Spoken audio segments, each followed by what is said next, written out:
Unang magsimula tayo sa attitude. Sino mang hindi makakapasa, hindi dapat magservisyo bilang pain. Ang mga hindi pasado ipapadala sa walang may-ari na lupain. Madali lang naman masanay sa ganyang paraan kung malalaman nila kung paano gamitin ang 3D maneuver gear. Tingnan mo yan, hindi mo siya makikita ng pagsuko. Ginagawa lang niya ang kailangan niyang gawin. Yan ang ibig sabihin ng talento. Na para bang mapapasabak tayo sa malaking laban ngayong taon. At paano naman yun? May kakayahan din niya sa paraang alam niya. Minsan nga kahit gaano kahirap ang ginagawa nila, may kakayahan silang abutin ang tagumpay na yon. Ano bang ginagawa mo dyan, Eren Yeager? Angat mo katawan mo! Teka, paano? Nangyari to? Nagbibiro ba kayo? Mag-focus ka muna sa madali. Ayos lang kahit hindi ganun ka-perpekto. Ang isipin mo ay mapanatili ang balansa sa gitna at hayaan mo lang ang bigat mo sa bewang at sa salt belt. Kalma lang at ayaw mong iangat ka. Kahit ako nagawa ko na. Tama ka. Siguro, magagawa ko na. Maigi pang gawin mo na, Armin.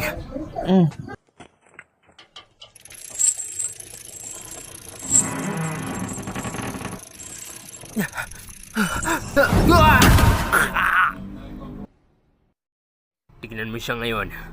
Talaga namang napasubo siya ngayong araw. Tapos sasabihin niyang papatay siya ng kahit sino higante. Mas maigi pang mag-alaga na lang siya ng lupain.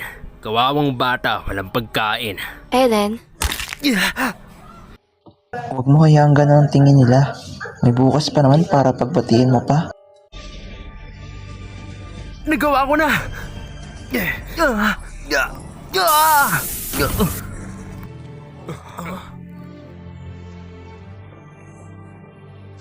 Hindi! Bakit ba? Ganun pa rin! Ibaba siya.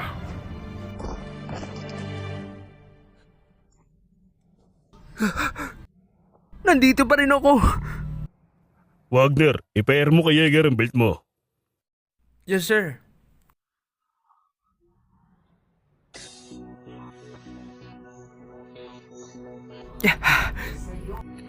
May mali sa equipment.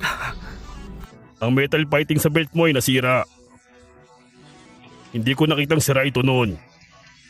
Kailangan kong ma-update ito sa maintenance checklist. Ang galing na gawa niya, kahit may sira ang equipment.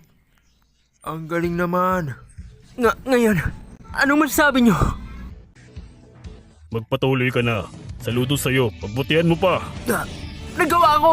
Nagawa ko rin! Mikasa, Kitam, nagawa ko rin! Lalabanan ko mga higante. Hindi na ako didepende sa'yo kahit kailan!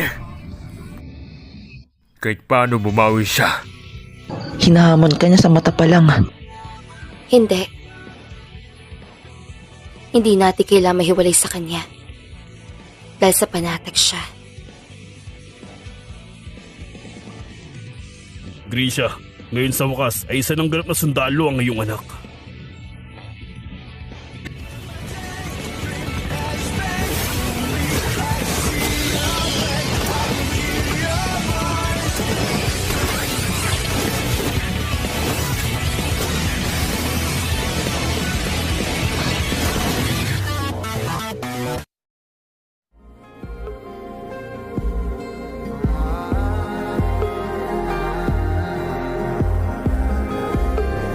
Sa gitna ng bahaghari, ang tamang tagpo